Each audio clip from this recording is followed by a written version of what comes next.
Hello everybody, it's Miss Coffee here and I've got two helpers here today. I have Kyra and Monkey. Hi. And Kyra's chosen today's book. Today's book is Room on the Broom.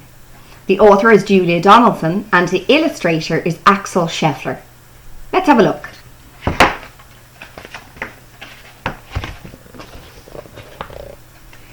The witch had a cat and a very tall hat, and long ginger hair which she wore in a plait. How the cat purred and how the witch grinned, as they sat on their broomstick and flew through the wind. But how the witch wailed and how the cat spat, when the wind blew so wildly it blew off the hat.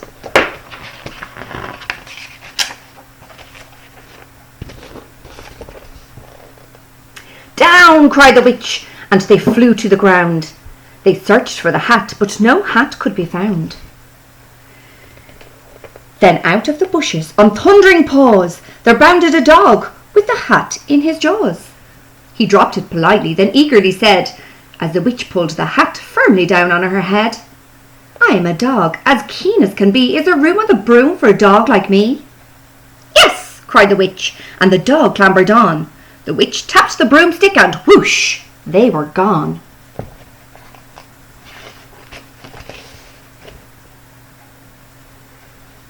Over the fields and the forest they flew. The dog wagged his tail and the stormy wind blew. The witch laughed aloud and held on to her hat, but away blew the bow from her long ginger plait. Down, cried the witch, and they flew to the ground. They searched for the bow, but no bow could be found. Then out from a tree, with an ear-splitting shriek, there flapped a green bird with a bow in her beak. She dropped it politely and bent her head low, then said, as the witch tied her plait in a bow, "I'm a bird as green as can be. Is there room on the broom for a bird like me?" "Yes," cried the witch. So the bird fluttered on. The witch tapped her broomstick and whoosh, they were gone. Over the reeds and the rivers they flew. The bird shrieked with glee and the stormy wind blew. They shot through the sky to the back of beyond. The witch clutched her bow, but let go of her wand. Down, cried the witch, and they flew to the ground. They searched for the wand, but no wand could be found. Then all of a sudden, from out of a pond, leapt a dripping wet frog with a dripping wet wand. He dropped it politely, then said with a croak, as the witch dried the wand on a fold of her cloak, "I am a frog as green as can be. Is there room on the broom for a frog like me?" "Yes," cried the witch, and the frog bounded on. The witch tapped her broomstick and whoosh, they were gone. Over the moors and the mountains they flew. The frog jumped for joy and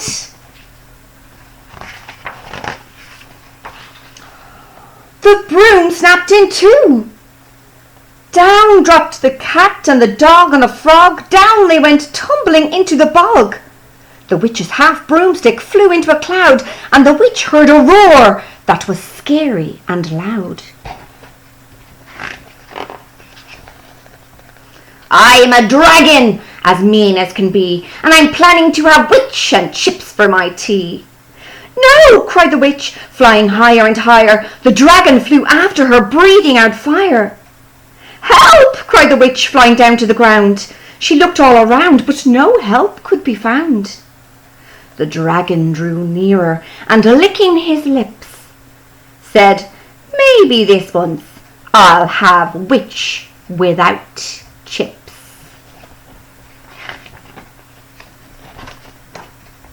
But just as he planned to begin on his feast, from out of a ditch rose a horrible beast. It was tall, dark and sticky, and feathered and furred. It had 4 frightful heads. It had wings like a bird. And its terrible voice, when it started to speak, was a yowl and a growl and a croak and a shriek. It dripped and it squelched as it strode from the ditch, and it said to the dragon, "Buzz off, that's my witch."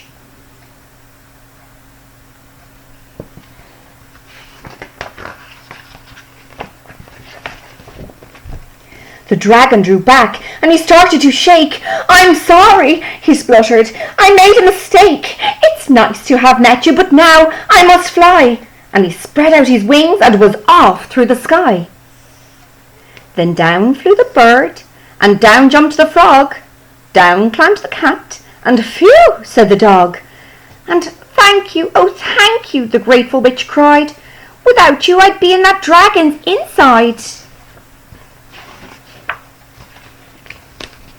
Then she filled up her cauldron and said with a grin, "Find something, everyone. Throw something in." So the frog found a lily, the cat found a cone, the bird found a twig, and the dog found a bone. She threw them all in, and the witch stirred them well, and while she was stirring, she muttered a spell. "Ickety ziggety zaggety zoom."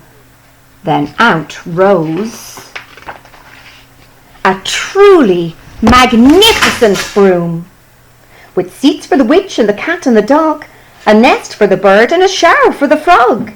"Yes!" cried the witch, and they all clambered on. The witch tapped her broomstick and whoosh, they were gone.